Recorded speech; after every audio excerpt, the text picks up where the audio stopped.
Assalamualaikum warahmatullahi wabarakatuh. Alhamdulillah alladzi waffaqana li ta'atihi. Segala puji bagi Allah Azza wa Jal yang membimbing kita untuk taat dan patuh kepadanya. Kita tahu kalau bukan karena karunia Allah, ma zaka minkum min ahadin abada. Tidak ada satupun orang baik.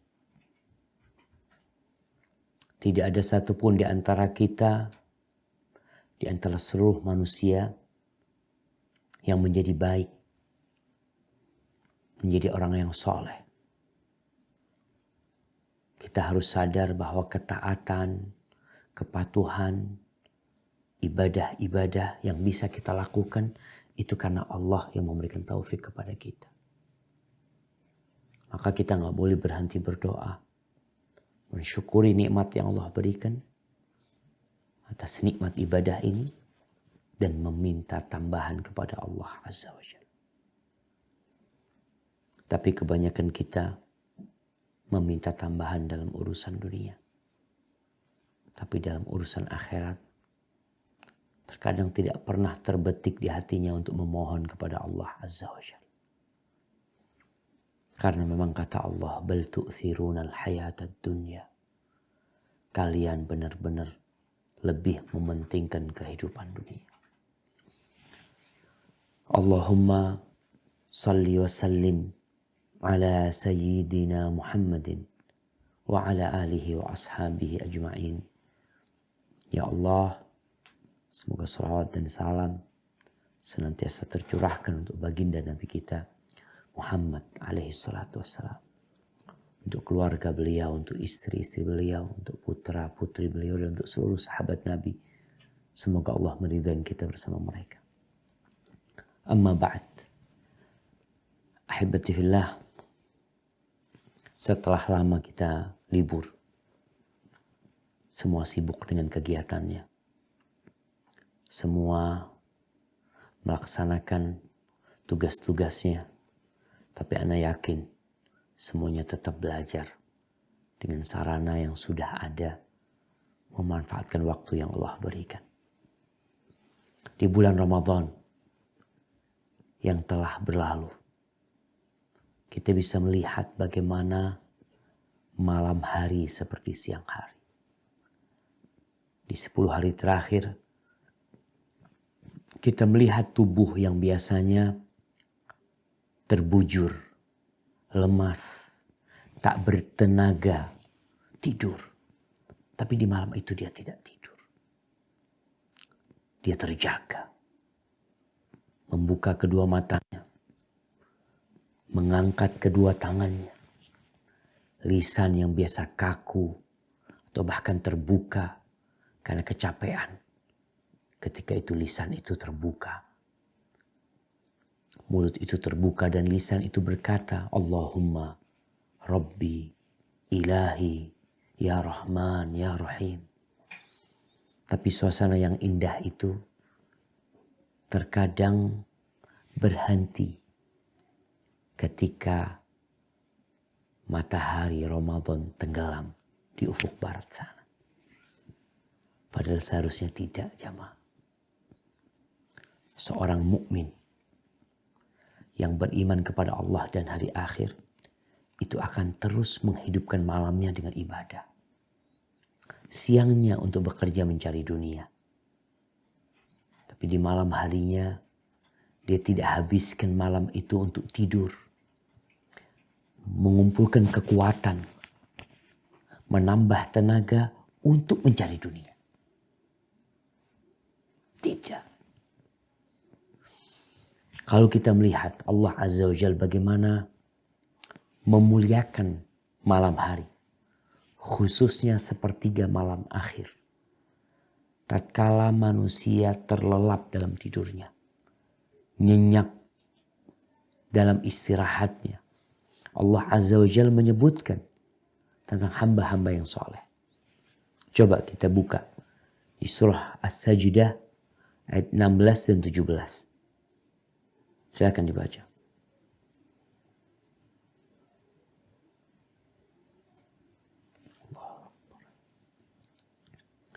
Surah As-Sajdah ayat 16 dan 17. Kemudian surah Adz-Dzariyat ayat 15 sampai 18.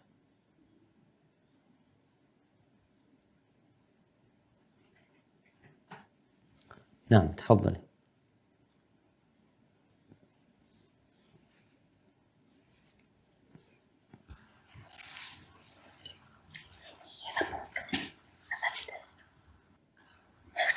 As-Sajdah ayat 16-17.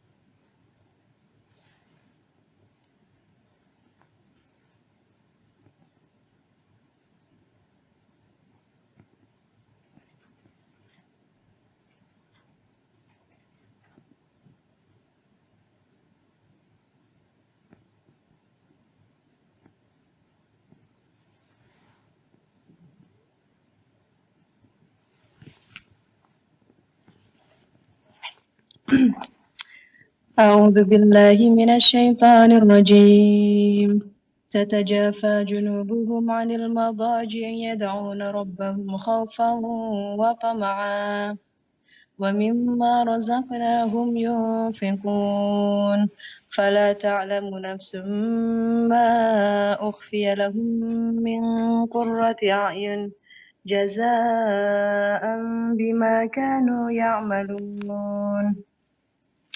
Lambung mereka jauh dari tempat tidurnya, mereka berdoa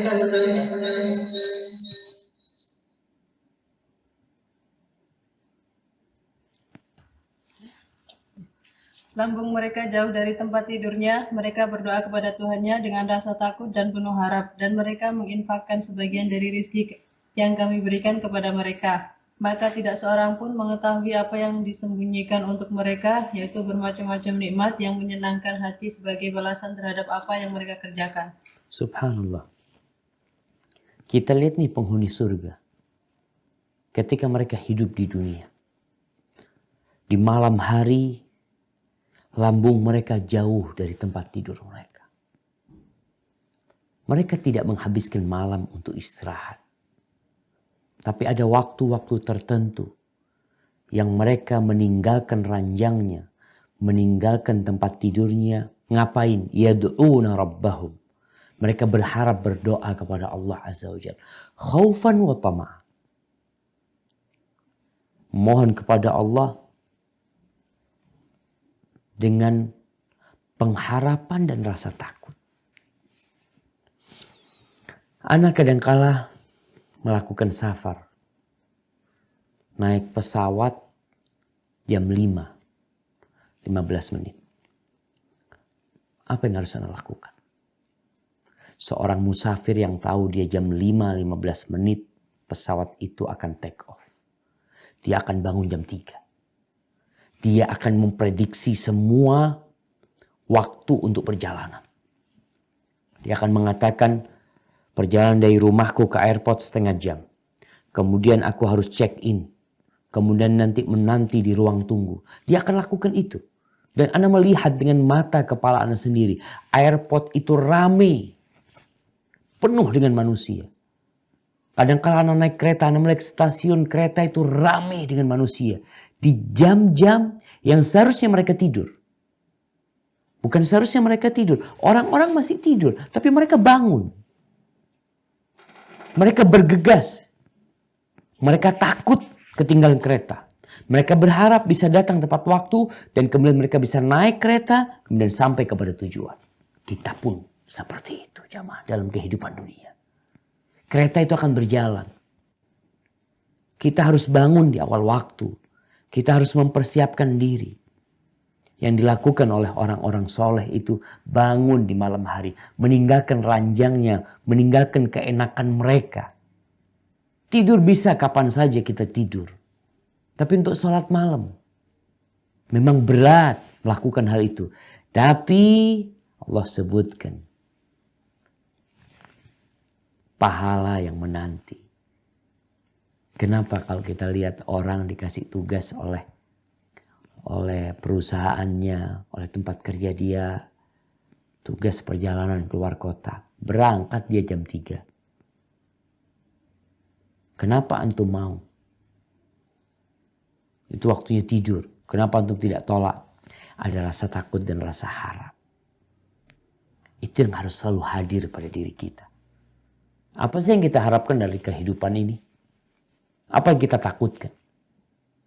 Makanya kenapa Allah Azza wa Jalla dalam Al-Quran Karim senantiasa menggabungkan surga dan neraka dalam penjelasan dan pengarahan kepada umat agar mereka berharap surga dan takut dari api neraka.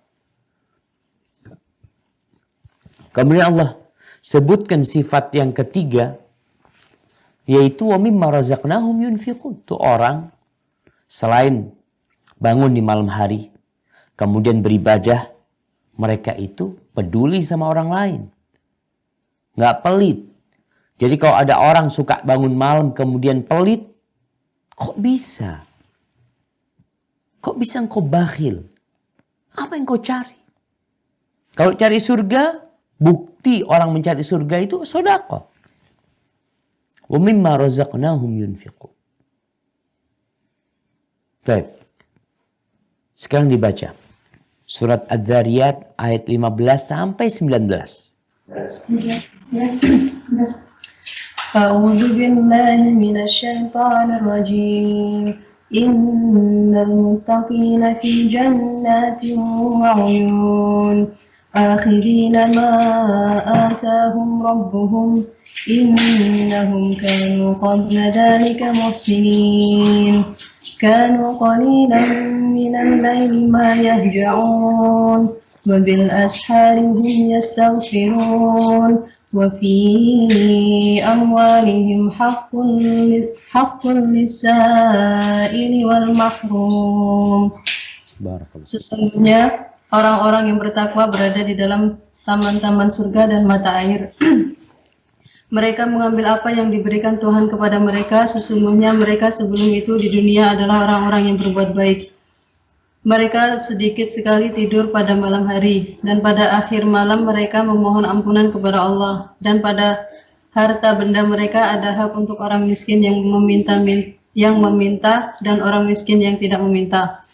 Kita lihat nih, Allah sebutkan mereka dulu yang di surga ini, ketika hidup di dunia, muhsinin, orang-orang yang suka berbuat kebajikan. Apa kebaikan mereka? Apa kebajikan yang mereka lakukan sehingga mereka berhak mendapatkan apa saja di dalam surga Allah Azza wa Jalla?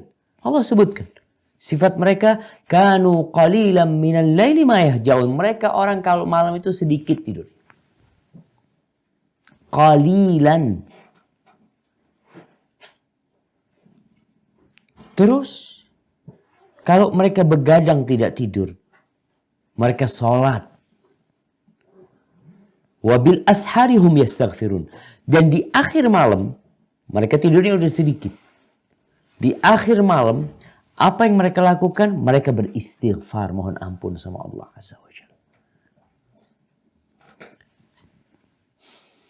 Sebanyak apapun amal ibadah kita, sebesar apapun sedekah kita, seulet apapun bacaan kita untuk Al-Quran Karim, tetap kita makhluk yang penuh dengan kekurangan.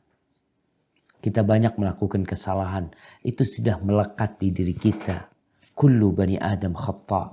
Semua manusia itu melakukan kesalahan. Wabil ashari hum yastaghfirun. Maka di akhir malam, di waktu sahur, tatkala orang-orang tidur, di manusia, setelah dia sholat, setelah dia berdoa, dia minta ampun sama Allah Azza wa Jalla. Karena dia tidak bisa beribadah dengan sempurna. Itu yang dilakukan penghuni surga. Sudahkah kita melakukan itu? Sehingga paling tidak ada kriteria kita, ya calon penghuni surga. Orang kan udah kelihatan, oh insya Allah ya mudah-mudahan ya Allah, aku bisa masuk surga ya Allah. Aku sudah berusaha untuk tidurnya sedikit. Aku berusaha di waktu sahur untuk beristighfar. Mohon ampun sama Allah Azza wa Jalla. Wa fi amwalihim haqqul lis-sa'il wal mahrum. Sama dengan ayat yang di As-Sajdah.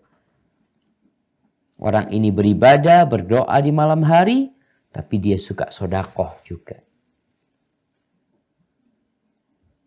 Itu sebagai bukti kalau dia memang bukan hambanya dunia. Dia bekerja cari dunia, tapi untuk mendapatkan akhirat. Maka seringkali ana sampaikan, dulu ana berpikir, orang yang sukses dalam urusan dunia, itu akan lebih mudah untuk menggapai akhiratnya. Karena dia udah gak terlalu usah capek-capek lagi cari dunia.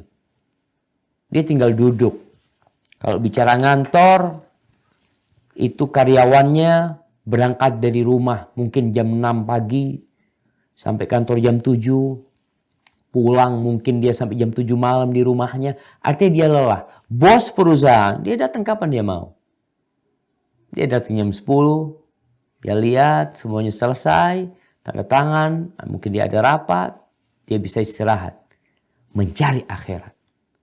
Tapi terkadang ambisi dunia membuat dia dalam waktu luang yang Allah berikan berburu dunia lagi.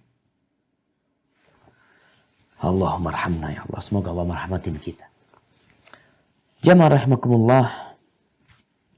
Allah Azza wa Jal memerintahkan kita untuk bangun di malam hari. Allah perintahkan nabinya. Coba dibaca surat Al-Muzammil.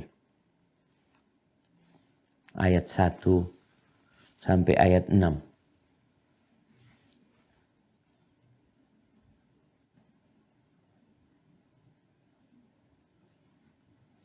Nah, fadhal.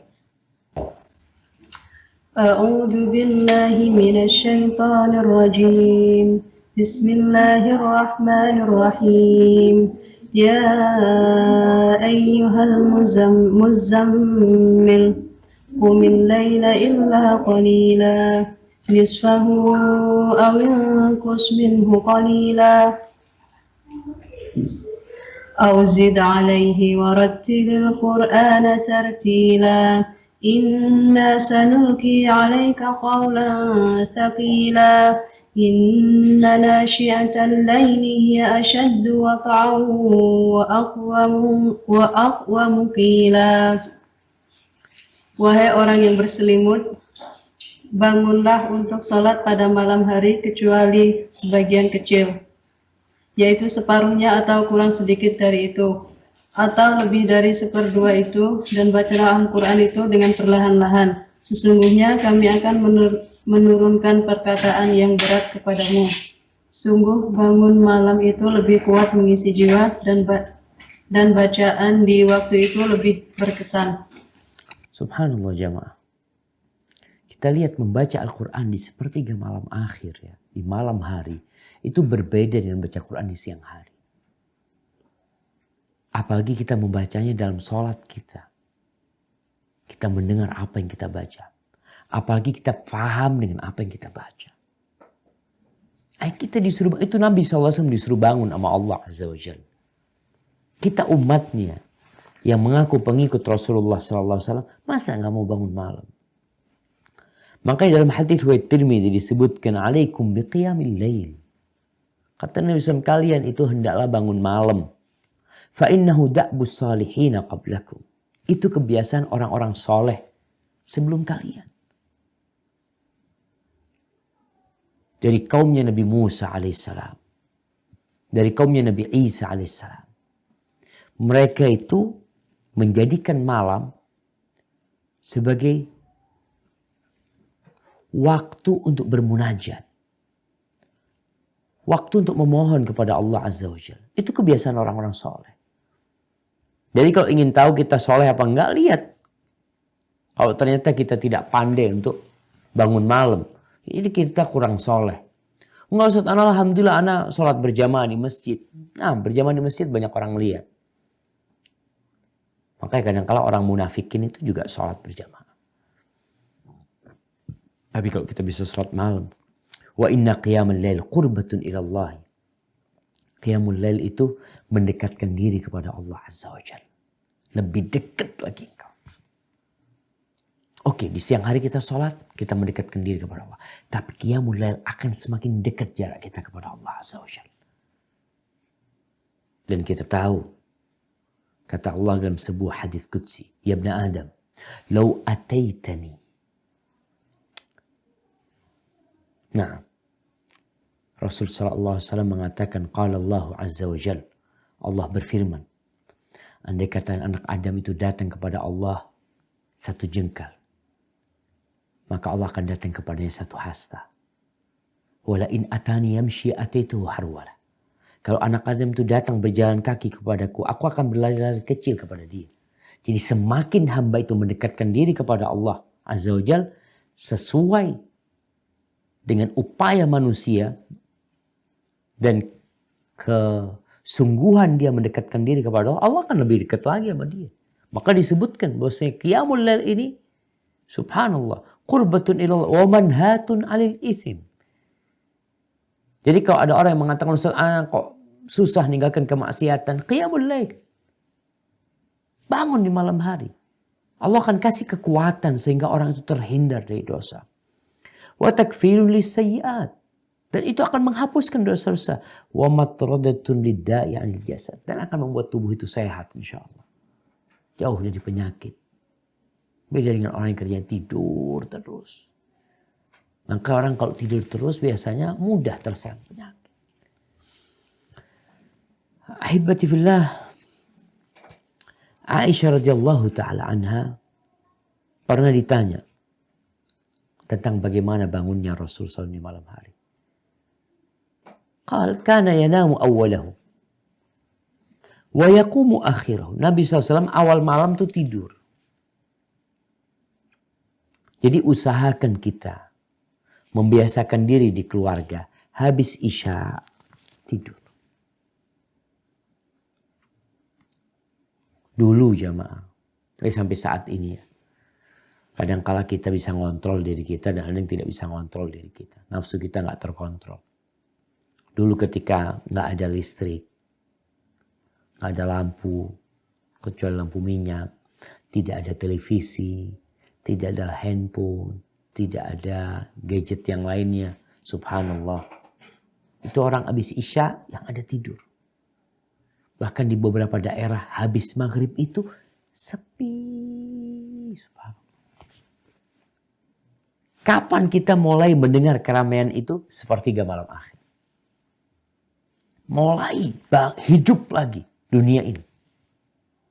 Karena mereka tahu mana waktu yang seharusnya kita gunakan untuk beraktivitas dan mana waktu yang seharusnya kita gunakan untuk istirahat. Habis isya waktunya istirahat. Usahakan habisnya nggak ada lagi acara nongkrong di warung, ya wisata kuliner ke sana kemari, baru sampai rumah jam 11 malam, jam 12 malam. Akhirnya gimana mau bangun malam? Berat buat dia. Subuh aja berat mau bangun. Maka Rasulullah SAW kata Aisyah, kana yanamu awwalahu, awal malam tidur beliau, akhir malam bangun. Thumma yarji ila firashihi, kemudian beliau istirahat sebelum subuh sedikit. Fa idza adzana al-muadzin wa thaba fa in kana bi haja ightasal wa illa tawadda wa kharaj. Nabi SAW kalau azan langsung beliau bangun. Kalau beliau mungkin ada hajat sebelumnya, maka beliau mandi. Kalau enggak beliau wudhu dan sholat. Jadi semangat. Dikatakan wasa, beliau loncat kalau dengar azan. Loncat. Kita kalau dengar azan, ya pura-pura jawab azan di atas tempat tidur. Tahu-tahu sholat sudah selesai, kita masih jawab azan. Ketiduran. Makanya Nabi SAW idza adzana al-muadzin wazab, loncat. Karena kalau kita tetap ya nunggu sebentar ya ini itu, akhirnya ketiduran lagi. Tahu-tahu sudah qomat ya, tahu-tahu sudah assalamualaikum. Aisyah radhiyallahu ta'ala anha qalat, faqadtu Rasulullah sallallahu alaihi wasallam dzata lailatin. Pernah suatu hari aku kehilangan Nabi Muhammad SAW. Kehilangan Rasulullah sallallahu alaihi wasallam. Fadhanantu annahu dhahaba ila ba'di nisa'i. Ya karena waktu itu nggak ada penerangan, nggak ada lampu. Aisyah mengira Nabi SAW sedang pergi menjumpai salah satu istrinya. Fatahassastuhu. Maka dicari sama Aisyah, diraba-raba. Gelap, rumahnya nggak besar, kecil. Diraba-raba, fa'idha huwa rakiun aw sajid. Tahu-tahu dia pegang kaki Nabi SAW dalam posisi Nabi sedang ruku atau sujud. Dalam sujudnya beliau mengatakan, Subhanakallahumma bihamdika la ilaha illa anta. Beliau sedang berdoa. Faqalat bi abi anta wa ummi inni la fi sya'nin wa innaka la fi akhir. Dia mengatakan, ya Allah, sebagai penebusmu Aba dan ibuku. Aku itu mikirin sesuatu yang lain tentang engkau. Dan ternyata engkau berada di acara yang lainnya. Dikirain berangkat ke tempat istri yang lainnya. Ternyata sedang beribadah kepada Allah Azza wa Jalla. Maka jamaah rahimakumullah. Kita perlu menghidupkan malam kita. Kalau kemarin Ramadan ada yang sholatnya di awal malam. Sholat tarawih. Alhamdulillah. Bisa terus, lanjutkan. Kalau bisa lebih baik, diakhirkan sholatnya. Sepertiga malam akhir. Karena itu waktu yang lebih utama. Di mana dalam hadis riwayat Bukhari dan Muslim. Rasulullah SAW mengatakan, Yanzilu Rabbuna tabaraka wa ta'ala kulla laylatin ila sama'id dunya. Ila sama'id dunya. Setiap malam Rabb kita itu turun ketika sepertiga malam akhir ke langit dunia. Allah mendekat. Bagaimana? Kita tidak bicara bagaimana. Allah tidak menyerupai makhluknya. Dan Nabi SAW mengatakan Allah turun. Haitsu yabqa thuluthul lail akhir. Ketika tersisa sepertiga malam yang terakhir. Allah turun. Dan hamba sama Allah ini yang ada naik atau turun. Amalan kita naik, rahmat Allah turun sama kita. Dan Allah pun disebutkan dalam hadis ini, Allah turun. Dan Allah tidak menyerupai makhluknya. Fayaqul, lalu Allah berkata, ingat Allah yang turun dan Allah berkata, Man yad'uni fa astajib lahu. Siapa yang mau berdoa kepadaku, kemudian aku akan kabulkan, aku akan ijabah doanya. Wa man yas'aluni fa'utiyahu. Siapa yang mau meminta kepadaku, aku akan kasih. Man yastaghfiruni fa'aghfir lahu. Siapa yang mau beristighfar, mohon ampun sama aku akan ampuni dia. Jadi ada 3 yang dikatakan. Yang berdoa, yang meminta, yang beristighfar. Apa perbedaannya antara yang berdoa, meminta, dan istighfar? Disebut oleh para ulama bahwasanya yang kita pinta itu bisa jadi adalah ingin mendapatkan manfaat dan menolak mudarat. Kemudian yang kedua, permintaan itu bisa jadi urusan dunia atau urusan agama. Ketika kita mengatakan, ketika Rasulullah SAW mengatakan, Allah mengatakan siapa yang beristighfar, maka aku akan kasih. Orang beristighfar ini, dia berharap dosa-dosa dia dihapuskan. Ketika bicara minta, ya kalau minta ini bisa jadi urusan agama atau urusan dunia. Wa fid du'a, adapun ketika berdoa, biasanya orang minta urusan dunia. Tapi sejatinya orang mau minta apa saja minta sama Allah. Artinya Allah menekankan apapun hajatmu, apapun keperluanmu, apapun masalahmu, Allah Azza wa Jal akan mendengarkan doamu dan mengabulkan. Karena itu waktu terdekat Allah dengan hambanya. Sepertiga malam akhir. Ataupun dalam kondisi ibadah, waktu terdekat hamba sama Allah Azza wa Jalla adalah ketika dia bersujud. Kemudian diriwayatkan Imam Bukhari dari Ummu Salamah radhiyallahu anha, anna Nabiya sallallahu alaihi wasallam istaiqadha dzata lailatin. Pernah Nabi sallallahu alaihi wasallam bangun di suatu malam. Faqala subhanallah. Lalu Nabi mengatakan subhanallah, madza unzila al-laila minal fitnah. Apa yang diturunkan malam ini dari fitnah, dari cobaan kepada orang-orang yang dicoba sama Allah Azza. Wa madza futiha minal khazain. Dan apa yang terbuka dari perbendaran-perbendaran Allah Azza wa Jalla. Lalu Nabi mengatakan, man yuqidu sawahibal hujurat.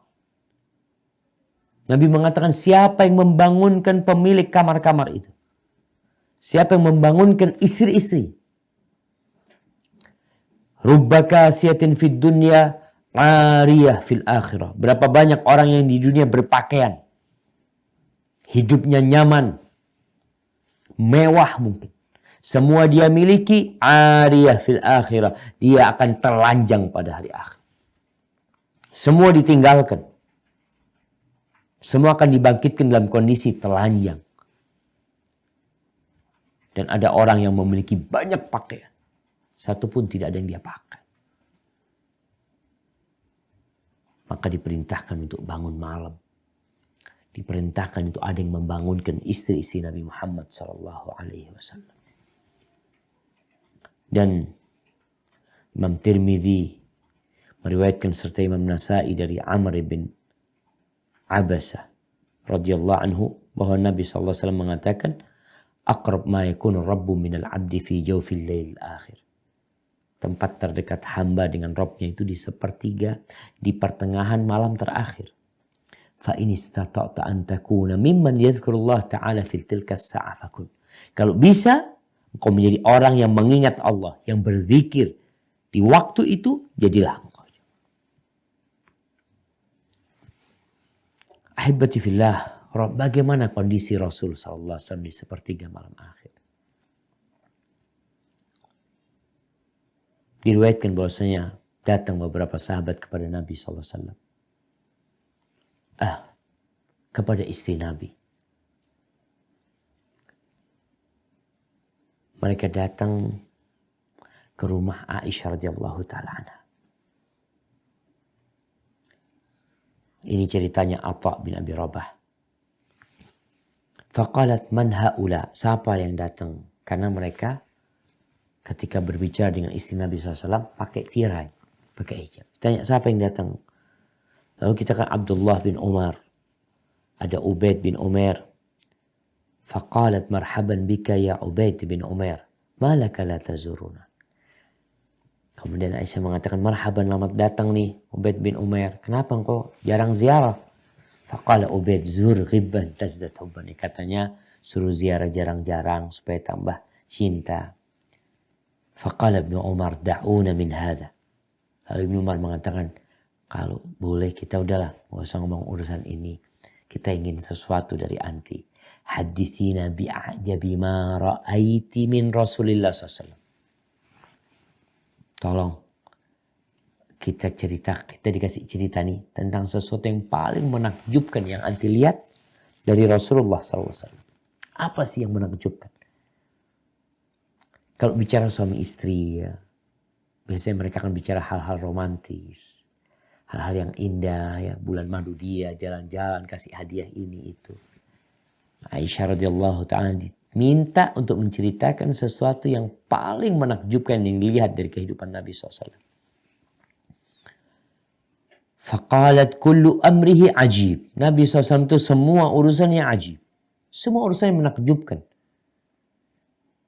Jadi buat orang-orang yang mengidolakan pemain bola, yang mengidolakan artis atau mengidolakan siapapun yang bukan orang-orang soleh, sejatinya yang ajib itu dari mereka yang hanya difoto, yang hanya direkam oleh kamera. Sisanya kadangkala menjijikkan dari kehidupan mereka. Tapi mereka tutupin. Aisyah radhiyallahu ta'ala anha yang hidup serumah dengan Nabi SAW mengatakan kullu amrihi ajib. Semuanya menakjubkan. Tapi ada kejadian yang buat Aisyah sangat menakjubkan. Suatu malam Nabi SAW mendatangi aku Kemudian beliau tidur di ranjangku. Ya, sampai hatta alsaqa jildahu bijildi. Sampai kulitnya menempel dengan kulit Aisyah radhiyallahu taala. Faqala, lalu tiba-tiba Nabi mengatakan, "Ata'dzaninani li an ata'abbad li Rabbi." Dalam riwayat lain, "Zarini ya Aisyah ata'abbad li Rabbi." Aisyah, aku minta izin nih. Kalau engkau izinkan, aku mau beribadah malam ini buat Rabbku. Nabi tahu itu haknya Aisyah untuk bermalam sama dia. Maka Nabi minta izin. Mau ibadah buat Rabbku. Faqultu wallahi inni la uhibbu qurbak. Aisyah mengatakan, "Ya Allah, aku itu cinta banget untuk dekat sama kau. Berada di sampingmu ini satu hal yang indah buat aku dan aku suka banget. Wala uhibbu hawa." Tapi aku juga lebih cinta apa yang kau cintai. Faqama ila qirbatin. Lalu Nabi SAW ambil wudu. Ambil air, ambil wudu. Kemudian beliau sholat. Beliau nangis dalam sholatnya. Wa huwa qa'imun hatta balagatid dumu' hijrahu. Air matanya ketika berdiri itu sampai membasahi pangkuan Nabi SAW. Kemudian ketika Nabi duduk ya, Nabi menangis sampai membasahi jenggotnya, sampai membasahi tanah yang di depannya. Lalu datang Bilal untuk menyampaikan azan subuh. Dilihat Nabi SAW sedang menangis. Nabi menangis. Nabi SAW. Antum kapan menangis? Sepertiga malam akhir. Kita hampir gak pernah menangis. Kecuali tangisan kesedihan atas kehilangan dunia. Tinggal mati anak. Tinggal mati orang tua. Tinggal mati orang-orang yang baik sama kita. Kena musibah. Mobilnya hilang. Motornya dicuri. Nangis. Tapi kapan kita menangis seperti nangisnya Rasul SAW? Thumma atahu Bilal. Bilal datang. Ketika melihat Nabi SAW menangis, qala lima tabki ya Rasulullah. Kenapa engkau menangis ya Rasulullah SAW? Wa qad ghufira laka ma taqaddama min dzambika wa ma ta'akhkhar. Selesai urusanmu. Dosamu yang masa lalu dan akan datang udah selesai. Terus kenapa menangis? Qala ya Bilal, afala akunu abdan syakur. Apa enggak pantas aku menjadi hamba yang bersyukur kepada Allah Azza wa Jalla? Wa malila abki. Gimana aku enggak nangis? Telah diturunkan kepadaku malam ini firman Allah, inna fi khalqis samawati wal ard la ayatin li ulil albab alladzina yadhkuruna Allah qiyaman wa qu'udan wa ala junubihim wa yatafakkaruna fi khalqis samawati wal ard rabbana ma khalaqta hadza batilan subhanaka faqina adzabannar. Kemudian Nabi mengatakan wailun, nih surat Ali Imran ayat 190-191. Nabi mengatakan celaka buat orang yang membacanya, kemudian dia tidak bertafakur, tidak mentadabburinya. Celaka tuh orang. Maka kalau kita tidak mentadabburi ayat-ayat Allah,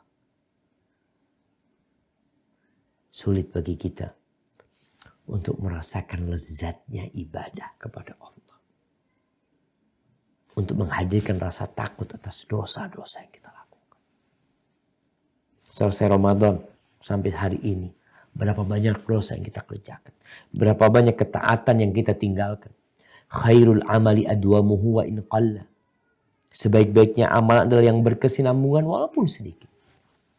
Coba kita lihat bagaimana kondisi as-salafus saleh di malam hari mereka. Apa yang mereka kerjakan? Wallah jemaah, benar-benar handphone ini menyita waktu kita. Imam Ahmad menceritakan tentang Umar bin Khattab radhiyallahu taala anhu.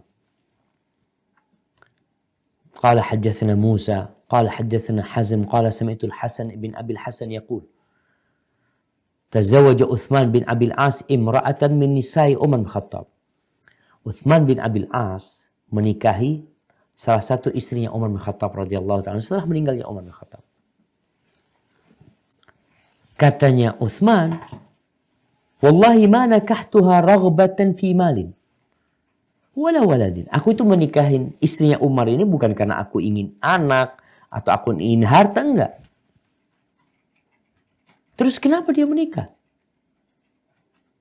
Kata dia, walakinni ahbabtu an tukhbirani an laili Umar.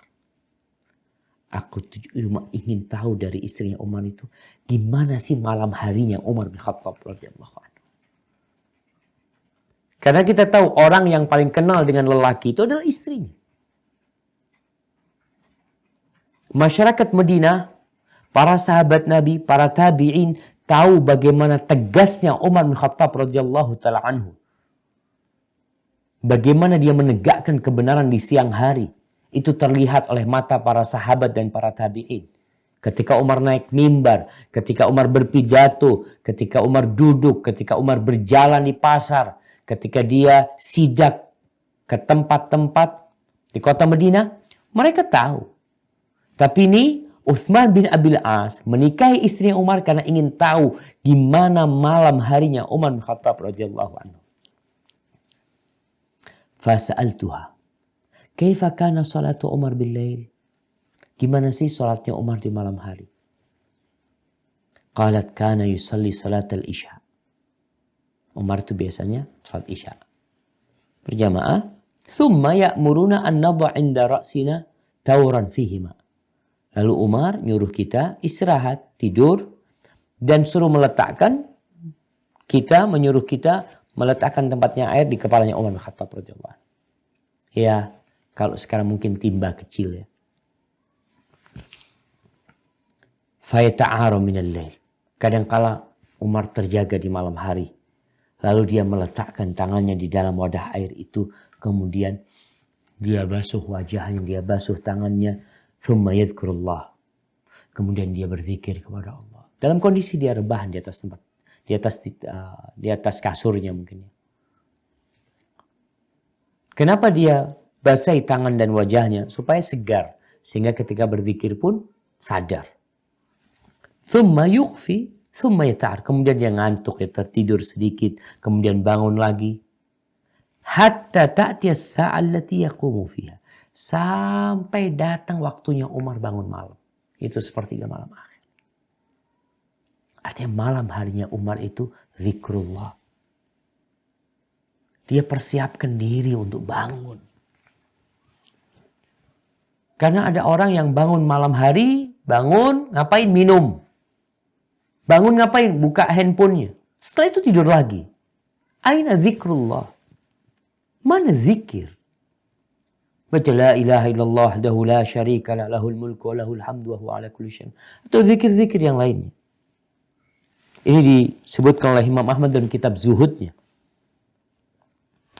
Kemudian Al-Imam Adz-Dzahabi dalam kitab Siyar A'lamin Nubala mengatakan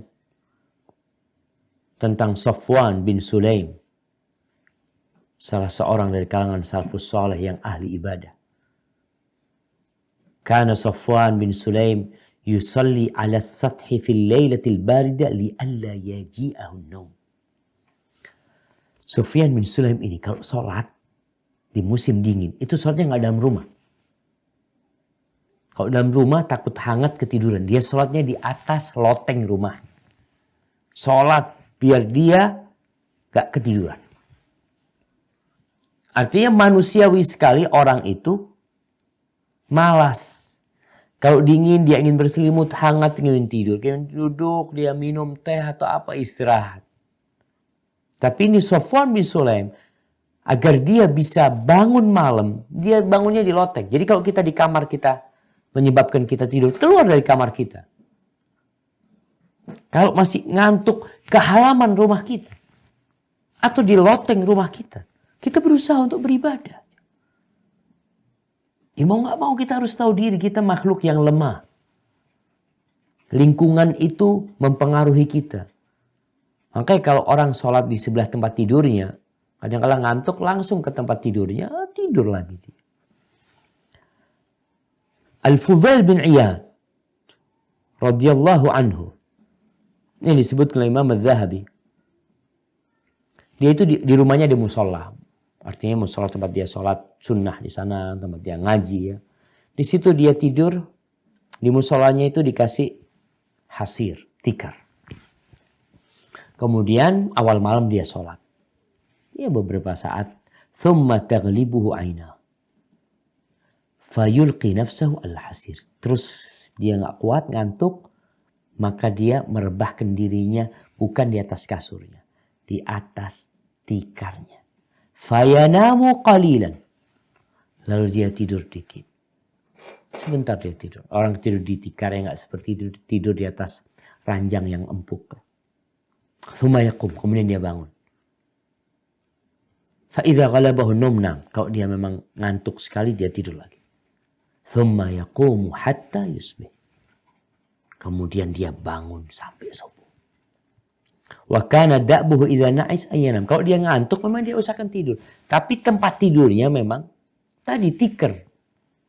Yang orang tidak terlalu nyenyak tidur di tikar itu. Wa yuqal asyaddul ibadah ma kana. Ibadah yang paling dahsyat itu yang seperti ini. Jadi kita perlu menciptakan kondisi yang membuat kita bisa bangun malam.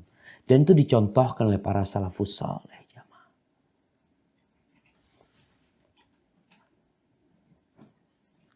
Kemudian kita lihat Hammam ibn al-Harith. Dia berdoa. Apa doanya? Allahumma shfini minan naum bil yasir.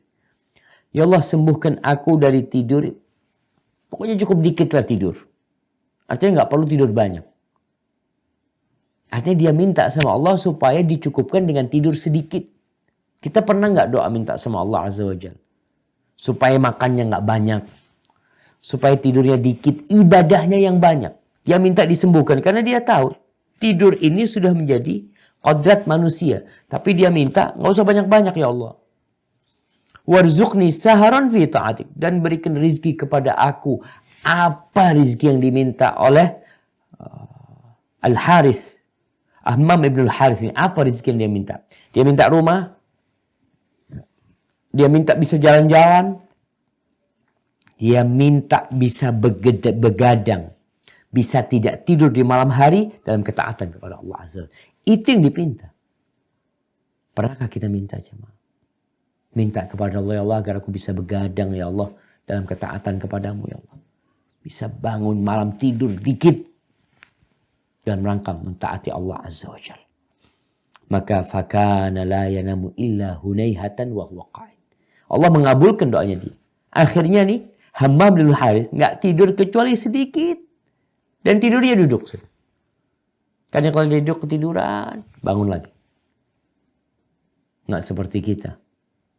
Karena kalau tidur malam, udah tidur malam, nyambung lagi habis subuh. Nyambung lagi habis zuhur. Begadang, habis maghrib terus begadang. Nggak tidur. Tapi tidak dalam ketaatan kepada Allah Azza wa Jalla. Al-Imam Zahabi menyebutkan dalam Syiar A'lamin Nubala tentang Tawus. An Dawud bin Ibrahim. Annal Asad. Ini ceritanya Dawud bin Ibrahim. Bahwasanya ada singa pada suatu malam. Yang singa ini berada di jalurnya jemaah haji. Kita dulu jemaah haji dulu berangkatnya dari Medina. Dari tempat-tempat. Dari Irak, dari Kufah. Mereka berjalan kaki atau naik onta. Di jalurnya itu ada singa yang nggak bergerak di jalan mereka, diam di sana. Akhirnya orang itu saling numpuk ya karena ketakutan mereka. Falamma kana as-sahar dhahaba anhum. Ketika di waktu akhir malam, waktu sahur itu, singa itu pergi. Subhanallah. Kalau antum membaca sejarah jemaah-jemaah haji yang datang dari berbagai negeri dulu itu, banyak yang tidak pernah pulang kembali. Jemaah haji Irak berangkat, di tengah jalan dirampok, dibunuh. Sampai ada 20.000 orang terbunuh pada waktu itu. Adanya singa itu Allahu a'lam, semoga ada hikmah di sana. Akhirnya singa itu di waktu sahur pergi singanya. Fanazalu wa namu. Orang-orang akhirnya udah capek ini. Akhirnya mereka singgah, mereka tidur. Wa qama Tawus yusalli. Seorang tabi'in yang bernama Tawus bangun dia sholat. nggak tidur. Faqala lahu rajulun. Ada seorang lelaki yang berkata kepada Taus, ala tanam. Kenapa engkau nggak tidur? Lalu Taus balik bertanya, wahal yanamu ahad as-sahar. Apakah ada orang yang tidur di waktu sahur? Artinya Taus beranggapan semua orang itu sedang ibadah di waktu sahur itu. Kenapa? Karena keutamaan sahur ini, keutamaan sholat malam di waktu akhir malam ini sangat besar sekali. Doa dikabulkan, minta ampun diampuni, bertobat diterima taubatnya, permintaan dikasih sama Allah Azza wa Jalla. Dalam bayangan Taus nggak ada orang yang tidur. Kalau ada kesempatan untuk minta, kesempatannya itu hanya waktu ini, siapa yang akan tidur jemaah?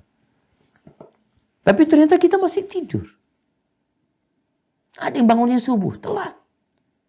Jadi perempuan yang datang bulan, mungkin dia nggak bisa sholat, tapi bukan berarti dia nggak bisa berdoa, nggak bisa memohon, nggak bisa berzikir, bisa dia melakukan itu. Ahmad bin Harb, Masya Allah, disebutkan oleh Imam Dhahabi wa Ahmad bin salah seorang ulama dari kalangan salafus saleh. Dia itu lewat di kalangan anak-anak lagi main-main, lalu anak-anak lagi main ini mengatakan amsiku, diam semuanya. Fa inna hadza Ahmad bin Harb alladzi la yanamul lail. Mereka mengatakan, nih Ahmad bin Harb, orang yang tidak pernah tidur malam. Nggak pernah tidur. Itu Ahmad pegang jenggotnya. Lalu dia berkata kepada dirinya, as-sibyanu yahabuna wa anta tanam. Itu anak-anak takut kepadamu padahal kau tidur. Kau tidur. Fa ahyal lil ba'dalika hatta mat. Setelah dia dengar anak-anak katakan itu, akhirnya dia bangun malam dan gak tidur lagi di malam hari. Kenapa? Karena dia tidak ingin dipuji oleh orang-orang dengan amalan yang tidak dia kerjakan. Anak-anak mengatakan yang bangun malam nih, gak pernah tidur nih. Lalu ternyata dia tidak melakukan itu. Maka akhirnya dia ingin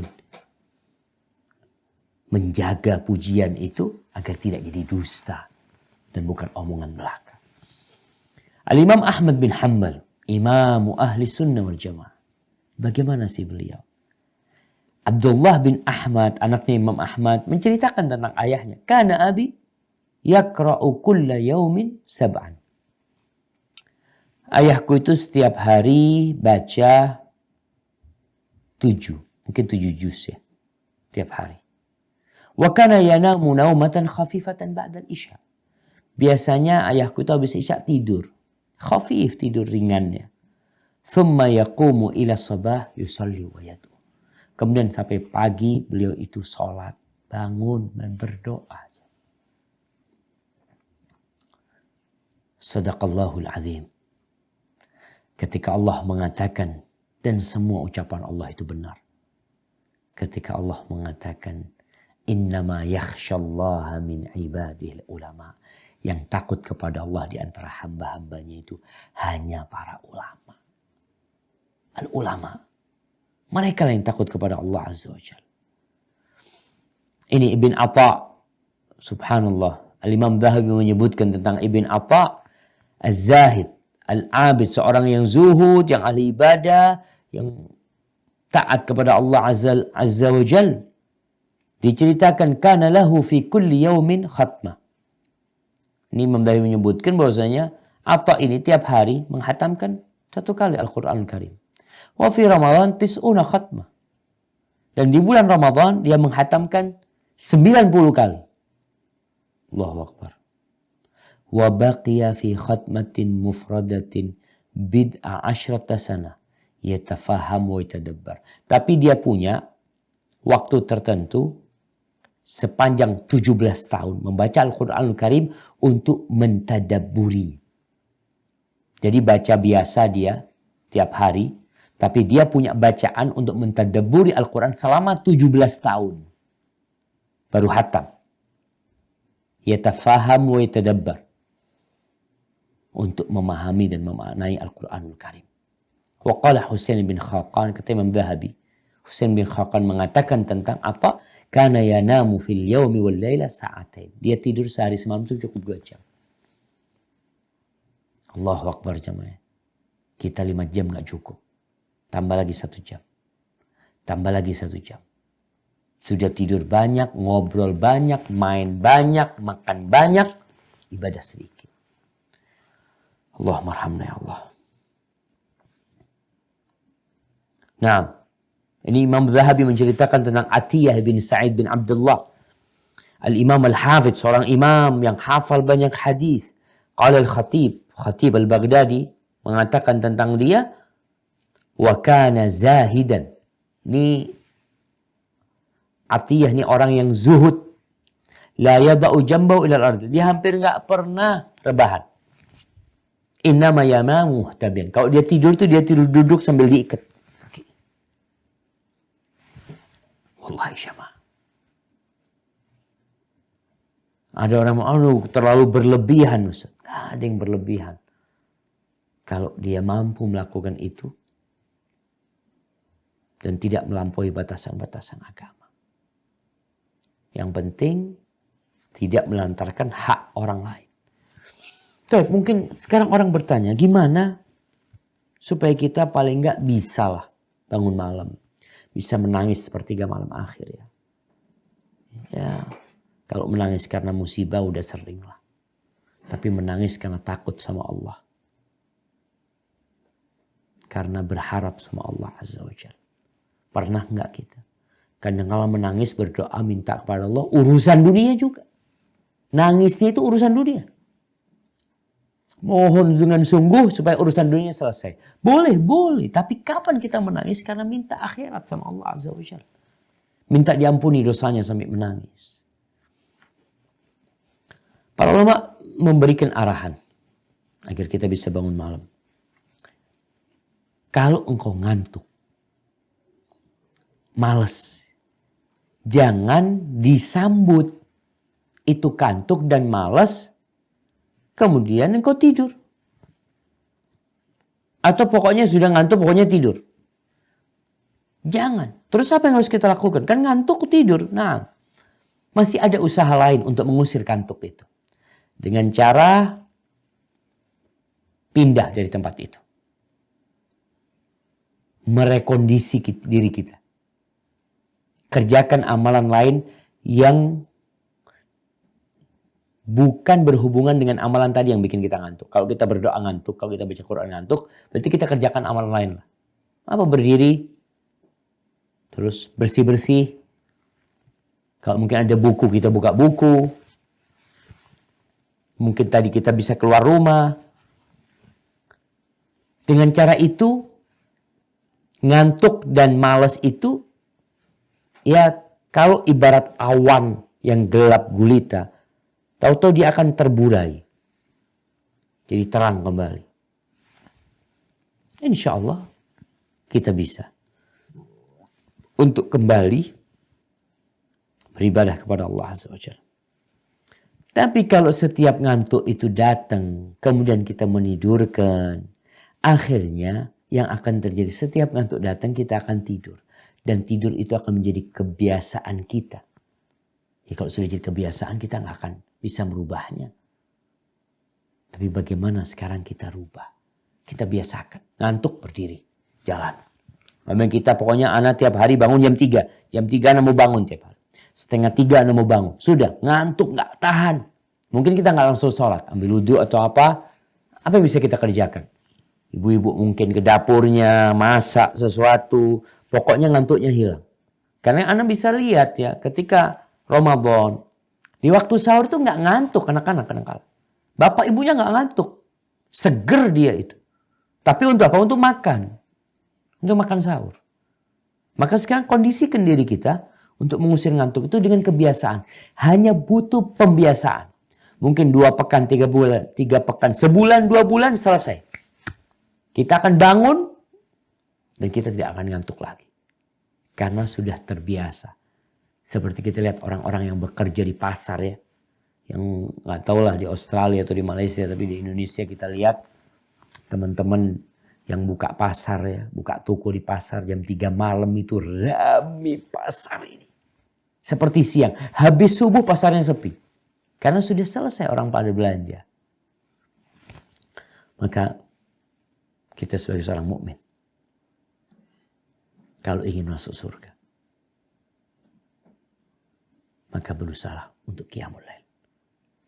Kalau ingin kehormatan, kalau ingin kemuliaan, kalau ingin kejayaan, kata Jibril berpesan kepada Nabi SAW, wa'lam anna syarafal mu'min qiyamahu billah. Anna syarafal mu'min qiyamuhu billah. Ketahuilah bahwasanya kehormatan seorang mukmin itu adalah bangun malamnya dia. Hadza wallahu a'lam bissawab. Itu yang bisa kita kaji pada kesempatan kali ini. Mungkin kita masuk ke sesi tanya jawab. Nah, tafadhol.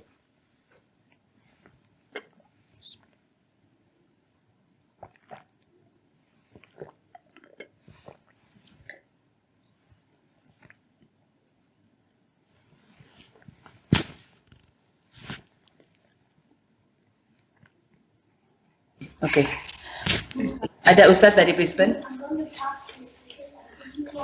Tafadhol. Assalamualaikum. Waalaikumsalam warahmatullah. Ya, saya mau bertanya, saya pernah mendengar kalau misalnya kita sudah mulai malas untuk sholat tahajud itu karena dosa-dosa kita. Apakah itu benar? Terus yang kedua pertanyaannya tentang sholat. Jadi kalau yang saya pahami bahwa kita mengikuti cara Rasulullah SAW sholat seperti yang Rasulullah dapat pada saat Isra Mi'raj. Kemudian pertanyaannya, apakah nabi-nabi sebelumnya melakukan tata cara sholat yang bagaimana? Yang sama atau memang berbeda dan esensinya bagaimana juga? Ya, makasih. Assalamualaikum. Waalaikumsalam warahmatullahi wabarakatuh. Nah, barakallahu fikum. Ada dua pertanyaan di sini yang berkaitan dengan sholat ya. Kalau ada yang mengatakan bahwasanya yang menyebabkan orang sulit bangun malam itu adalah dosa. Nah, betul. Jadi sejatinya dosa ini bukan hanya menghalangi orang dari qiyamul lail. Tapi dosa itu menghalangi kita dari ketaatan. Apa saja. Mau sholat malam, mau sholat duha, mau sholat qobliyah, ba'diyah. Kita jadi sulit beramal soleh. Apalagi berkaitan dengan qiyamul lail. Makanya sampai sebagian salaf mengatakan hurimtu qiyamul lail arba'ata ashhur. Ada yang aku tuh nggak bisa sholat malam 4 bulan gara-gara dosa yang aku lakukan. Karena dosa itu melahirkan dosa. Dosa itu melahirkan kemalasan untuk beribadah. Sebagaimana ketaatan melahirkan ketaatan. Jadi kalau ada orang yang nggak bisa sholat malam, di antara penyebabnya bisa jadi memang dosa yang dia kerjakan. Dia punya dosa. Maka dia harus beristighfar, bertobat, mohon ampun sama Allah Azza wa Jalla. Sehingga Allah memudahkan bagi dia untuk qiyamul lail. Sampai ada yang mengatakan, kalau engkau mau lihat kedudukanmu di sisi Allah Azza wa Jalla, lihat engkau itu ditaruh di mana sama Allah Azza wa Jalla. Kalau ditaruh di tempat ketaatan, insya Allah engkau orang yang dimuliakan sama Allah Azza wa Jalla. Tapi kalau susah berbuat ketaatan, seperti orang-orang munafikin, ada susah untuk sholat isya berjamaah di masjid, sholat isya, sholat subuh berjamaah di masjid, berat buat dia. Kalaupun sholat, malas-malasan mereka sholatnya. Maka apa yang dikatakan benar, bahwasanya dosa itu melahirkan dosa, sebagaimana ketaatan melahirkan ketaatan. Orang yang taat sholat, insya Allah akan terhindar dari kemaksiatan, dari perbuatan keji dan mungkar. Tapi orang yang meninggalkan sholat, maka dia akan dekat dengan perbuatan keji dan mungkar. Barakallahu fikum. Adapun berkaitan dengan bagaimana sholatnya para nabi sebelum Nabi Muhammad SAW. Wallahu a'lam bishawab. Yang jelas, Allah menyebutkan secara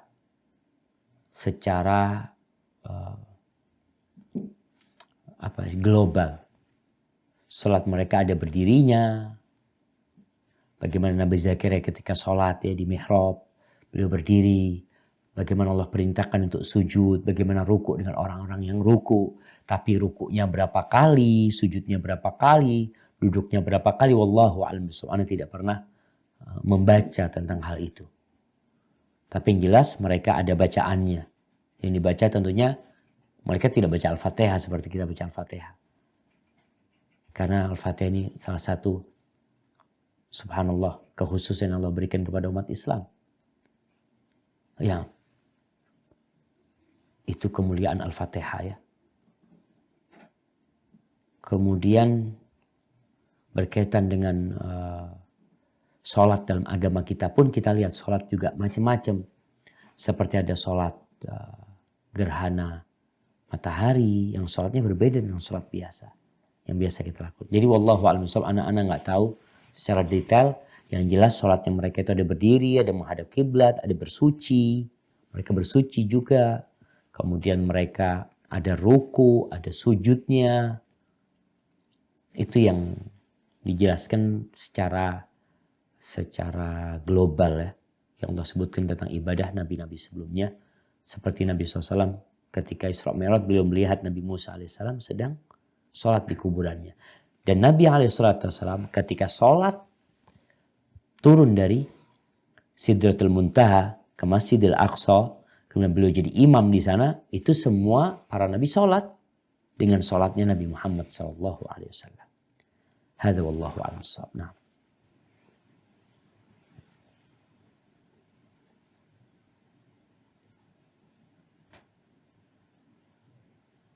Tafadhal. Ada. Oke, sebentar. KL nggak ada ya? Yang dari Kuala Lumpur ada nggak? Suaranya nggak masuk. Assalamualaikum warahmatullahi wabarakatuh. Ada. Iya, silakan. Dari Kuala Lumpur ya? Tunggu sebentar. Assalamualaikum Ustaz. Sebentar ini nggak terdengar. Bentar, kayaknya baterainya habis nih. Lagi di. Assalamualaikum. Kedengeran ya? Ya, masuk udah. Ya, fadhal. Silakan. Assalamualaikum Ustaz. Waalaikumsalam warahmatullahi wabarakatuh. Maaf, ini mau bertanya tentang sholat tahajud.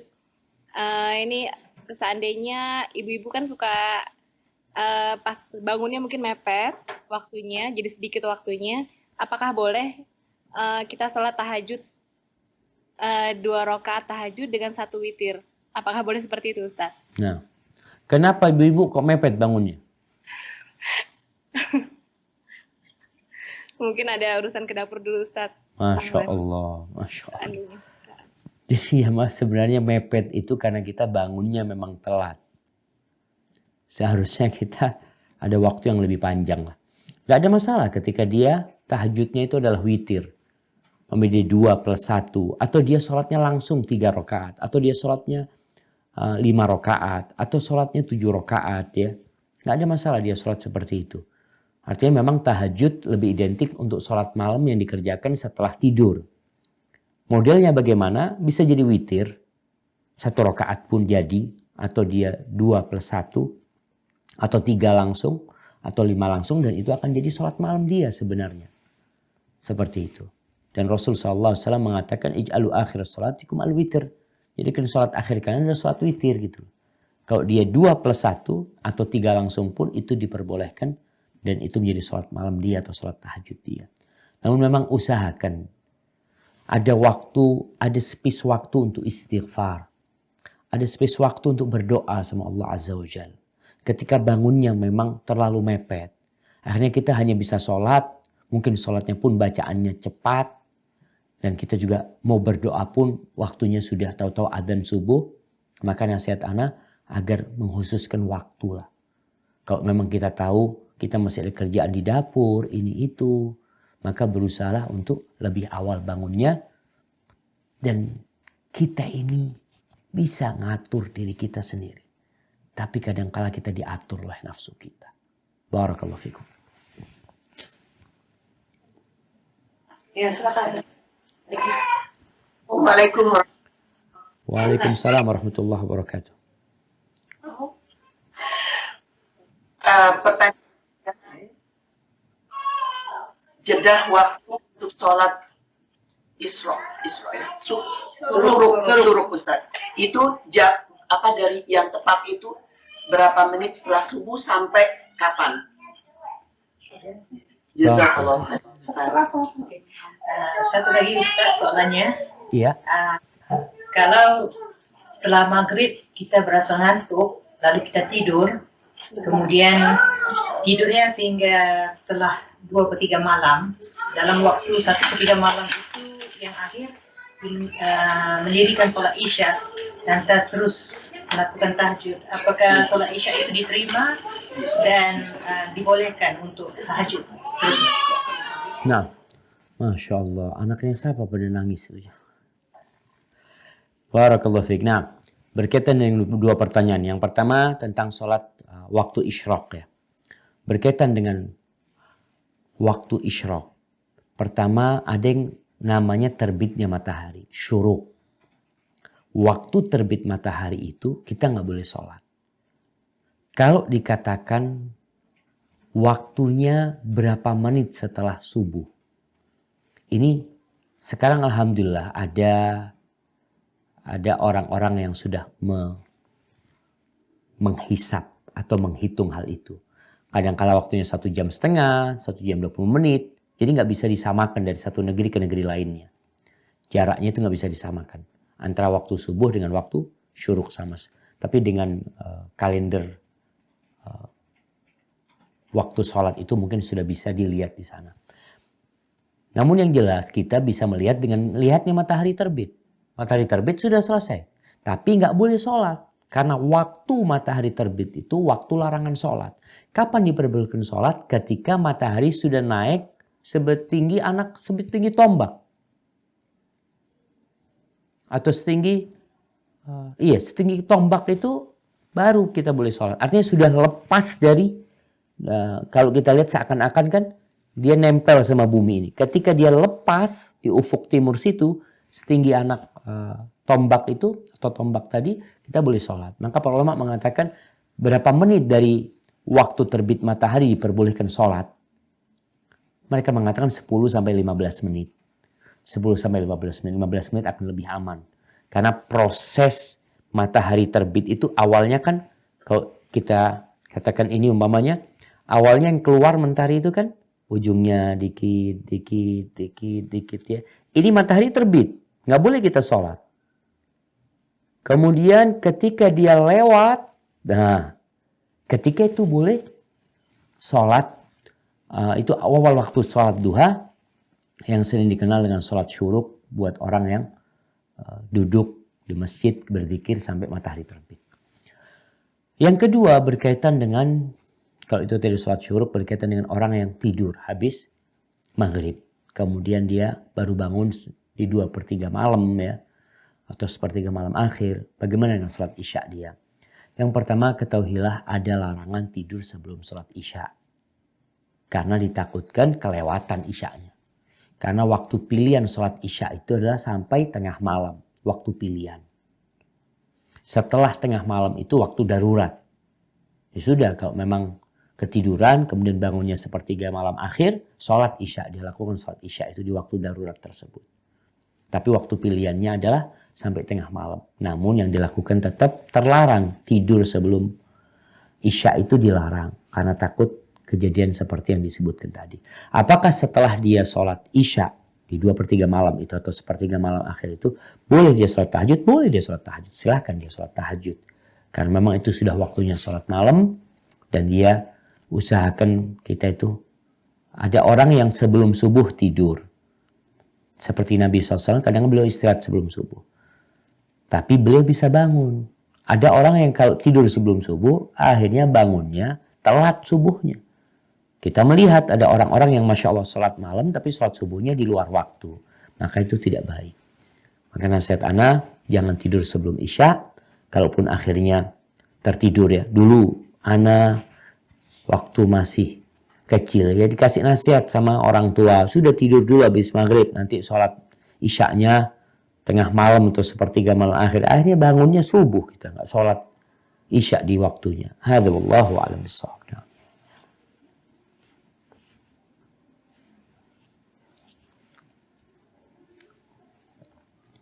Nah, tafadhal. Sydney ada pertanyaan nggak ini Sydney? Ada, ya, ada. Assalamualaikum warahmatullahi wabarakatuh, Ustaz. Waalaikumsalam warahmatullahi wabarakatuh. Hubungan dengan sholat tahajud, itu yang lebih afdol antara jam 2 apa jam 4 pagi yang lebih afdol, Ustaz? Iya. Iya, berkaitan dengan mana yang lebih afdol untuk sholat tahajud. Yang pertama kita harus tahu pembagian malam ini. Bagaimana membagi malam. Karena Anda tidak bisa tentukan dengan jam. Jam 2 atau jam 4. Di sebagian tempat itu jam 4 kurang seperempat itu sudah azan subuh. Pernah di Riyadh, Anda di sana jam 3 seperempat itu sudah azan subuh. Jadi penentuannya tidak bisa dengan jam. Tapi Anda akan memberikan kunci untuk menghitungnya. Menghitung malam itu dengan terbenamnya matahari dan terbitnya fajar. Kalau matahari terbenam jam 6 pagi, fajar terbit jam 4. Sekarang kayak di Indonesia, ya di Jember ini jam 4 seperempat lah. Kita anggap jam 4, jam 6 tenggelam, jam 4 terbit fajar itu. Dihitung, jam 6 ke 12, 6 jam. Jam 12 ke 4, 4 jam. Berarti 10 jam. Malamnya 10 jam. Tinggal malamnya dibagi 3. Sepertiga malam pertama, ya anggaplah 3 jam setengah. Berarti sepertiga malam pertama itu jam 6 tambah 3 jam setengah. Atau ya tambah 3 jam 20 menit. Tambah 3 jam 20 menit berarti jam 9 20 menit. Tapi 2/3-nya jam 9 20 menit tambah 3 jam 20 menit lagi. Berarti jam berapa? Jam 12 40 menit. Setelah jam 4, ya betul. Jam 12 40 menit. Dari jam 12 40 menit ini ke waktu subuh itu sepertiga malam akhir. Jadi hitungannya jam 1 kurang 20 menit sampai jam 4 itu sepertiga malam akhir. Jadi penghitungannya seperti itu. Tinggal dilihat kapan matahari tenggelam, kapan fajar terbit, sehingga kita bisa menghitung sepertiga malam akhir. Jadi kalau dikatakan mana yang lebih mulia sekarang, kalau tadi jam 1 kurang 20 atau jam 2-nya atau jam 3-nya sama. Hitungannya itu sepertiga malam akhir. Hanya saja di waktu sahur itu yang dianjurkan untuk istighfar. Jadi kita sholat jam 1 ya, atau jam 2 kita sholat. Nanti setengah 4, ya sudah. Ini waktunya orang sahur biasanya kan lebih dekat ke waktu subuh. Gunakan waktu itu untuk beristighfar. Karena Allah Azza wa Jalla menyebutkan tentang penghuni surga itu. Wabil ashari hum yastaghfirun. Dan di waktu sahur yang mereka lakukan adalah mohon ampun kepada Allah Azza wa Jalla. Barakallahu fikum. Nah.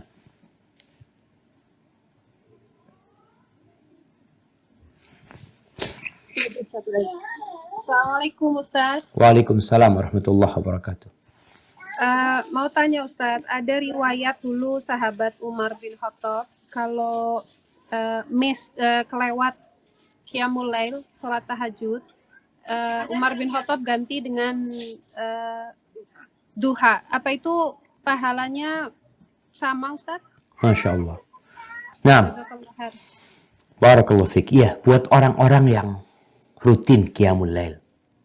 Ketika dia tidak qiyamul lail karena sakit, karena capek atau karena ketiduran, maka memang menggantikan di waktu duha. Dan itu pernah dilakukan Rasul sallallahu alaihi wasallam. Beliau menggantikan bukan 11 rakaat, menggantikannya 12 rakaat.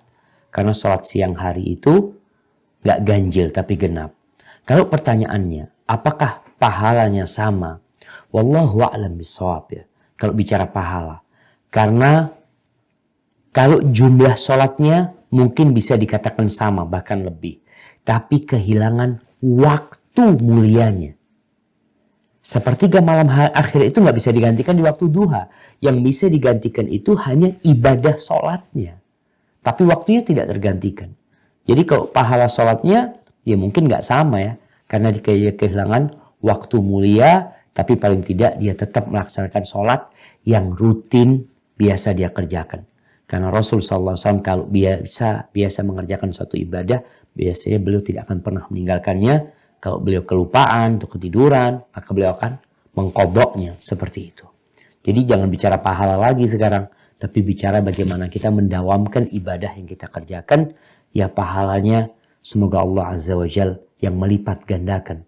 Karena bisa jadi yang 1 rakaat itu nilainya lebih daripada 100 rakaat. Kalau Allah berkehendak dan ketika kita melaksanakannya penuh dengan kekhusyuan. Hadza wallahu a'lam.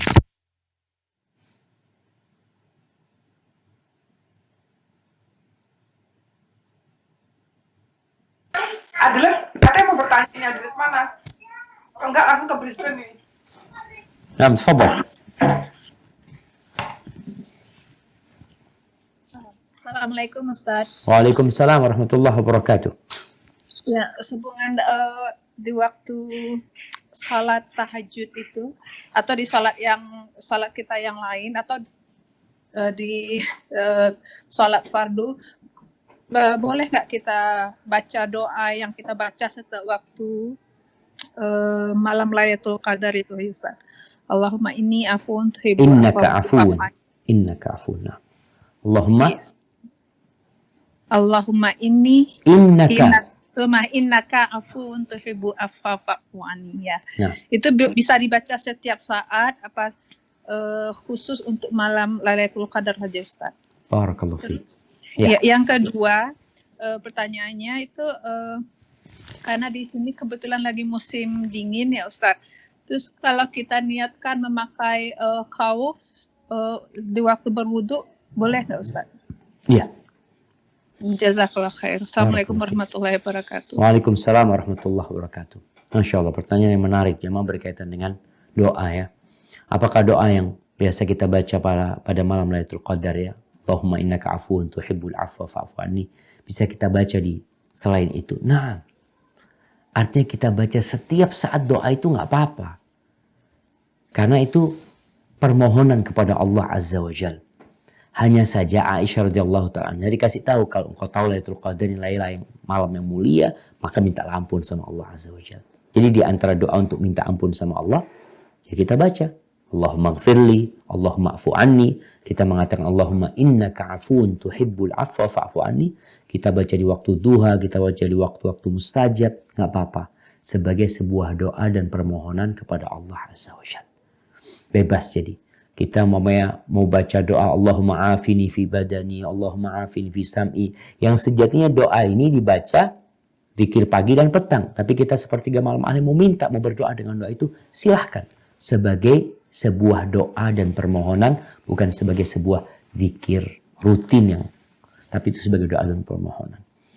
Adapun berkaitan dengan musim dingin ya, Masya Allah, di Australia sekarang musim dingin. Boleh kita niatkan pakai khuf? Boleh. Dan itu kemudahan Islam. Kita perlu sampaikan kepada orang-orang bahwa Islam ini agama yang mudah.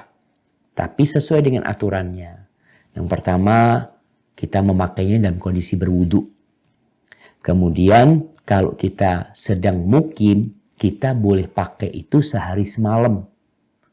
Artinya kalau kita waktu zuhur kita berwudu, kemudian kita pakai khuf. Lalu kita pakai khuf, kemudian di asar kita wudu, udah batal wudu kita. Kita baru mengusap di waktu asar. Pertanyaannya, kapan harus dibuka khufnya?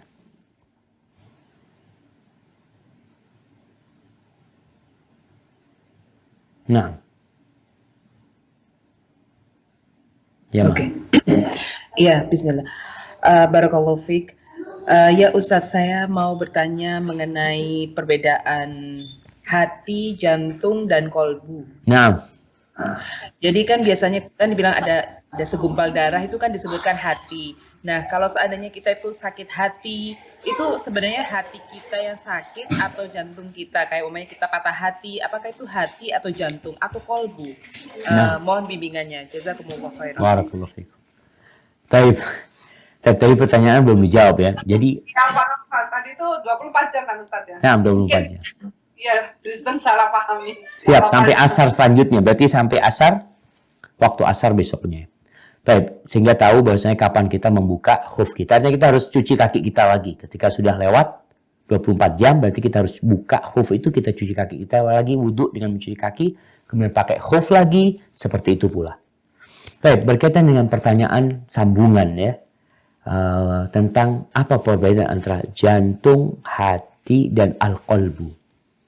Pertama, kalau bicara al-qalbu ini bahasa Arab. Rasul SAW mengatakan, ala inna fil jasadi mudghah. Sesungguhnya di tubuh manusia itu ada sebuah organ, segumpal daging yang bisa dikunyah ya. Kalau benar, semua akan benar. Kalau rusak, semua akan rusak. Apa itu al-qalbu? Ketika Nabi SAW menunjukkan di mana letak takwa, beliau mengatakan, menunjukkan kepada bagian kiri dadanya. At-taqwa hahuna, at-taqwa hahuna, at-taqwa hahuna. Takwa itu di sini, saya menunjukkan kepada jantungnya. Jadi kepada qalbu. Qalbu ini bahasa Indonesia adalah jantung kita. Bahasa Inggrisnya heart. Bahasa Inggrisnya heart.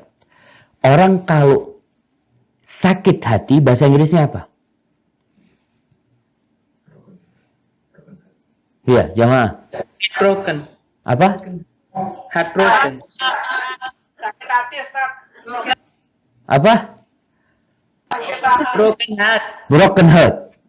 Baik. Broken heart ini sakit jantung apa sakit hati? Sakit hati. Heart itu jantung apa hati? Nah makanya. Nah, jadi sebenarnya, makanya ulama kadang-kala ketika hendak menjelaskan hati, karena hati ini bahasa Indonesia, kita tahu, kita punya hati yang disebut liver. Tapi ketika bicara hati dalam dunia mental, yang dimaksud dengan hati adalah jantung. Organnya itu adalah jantung.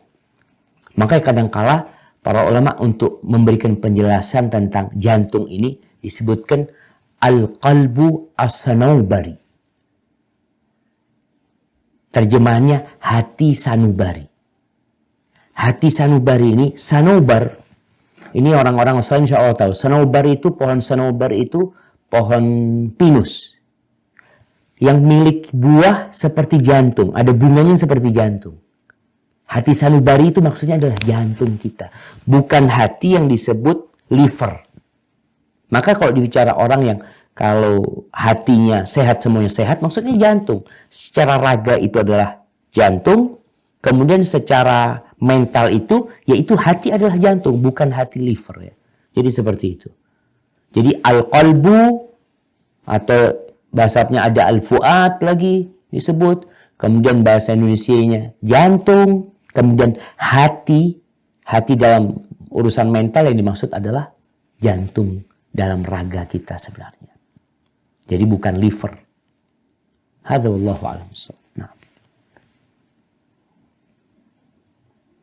Canberra ada nggak? Kalau nggak ada langsung ke KL ya, buruan.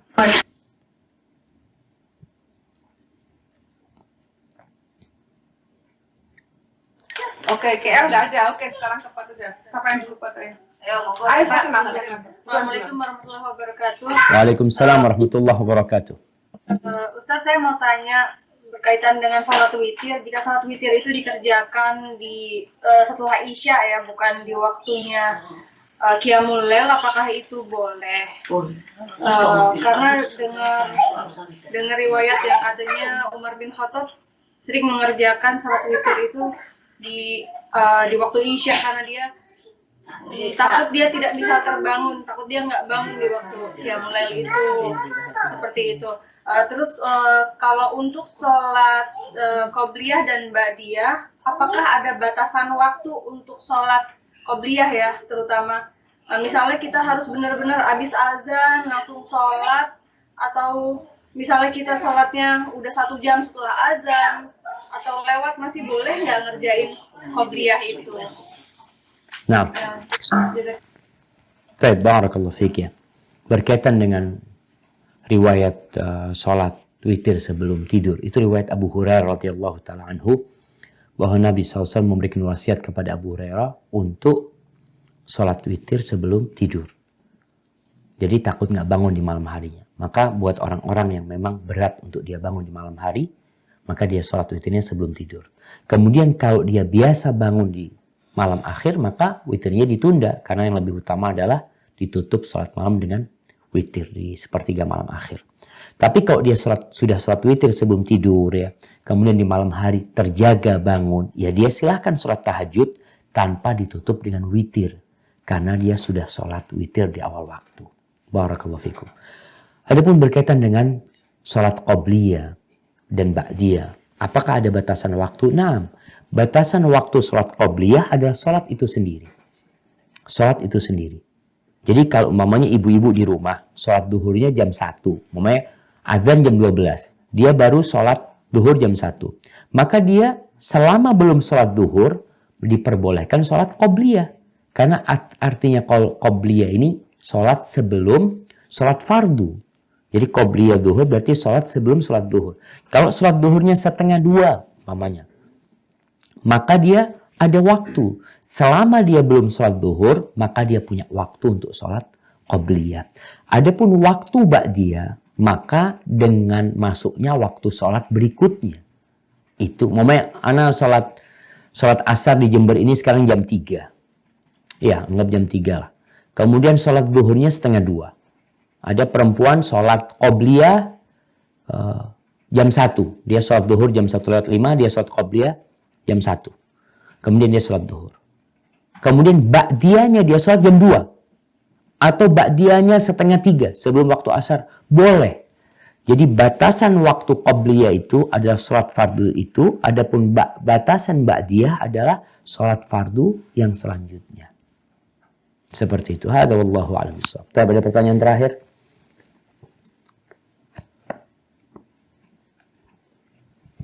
Setmi ada pertanyaan nggak? Satu lagi. Ini ada Yuli.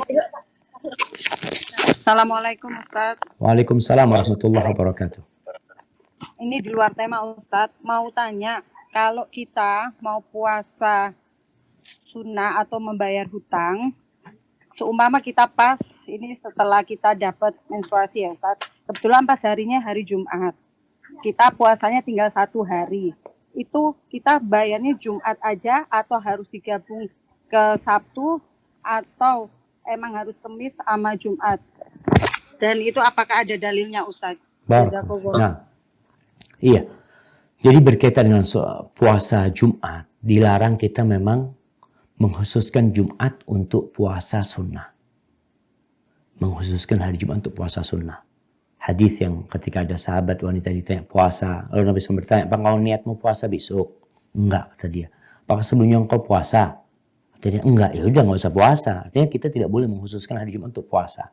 Tapi kalau kita puasa di hari Jumat, puasa qadha, dan memang nggak ada niatan untuk puasa sunnah, itu jadi puasa qadha, puasa wajib buat kita. Bukan karena harinya hari Jumat kita puasa, tapi karena hanya bertepatan dengan hari Jumat, maka nggak ada masalah. Jadi larangan itu adalah mengkhususkan hari Jumat untuk puasa sunnah pada waktu itu. Adapun ketika puasa qadha di hari Jumat yang memang kita sekali lagi bukan mengkhususkan hari Jumat karena kemuliaan hari Jumat ya, ini ada kemuliaan tersendiri, maka kita nggak ada masalah ketika itu mengqadhanya pada hari Jumat. Jadi larangan Nabi SAW lebih kepada puasa sunnah, dan para ulama juga mengatakan larangan itu sifatnya larangan makruh ya, nggak sampai tingkatan haram, tapi kita tetap berusaha untuk tidak melakukan yang makruh. Hadza wallahu a'lam bishawab. Itu yang bisa kita kaji pada kesempatan kali ini. Sampai berjumpa kembali, semoga senantiasa dalam lindungan ilahi. Wassalamualaikum warahmatullahi wabarakatuh.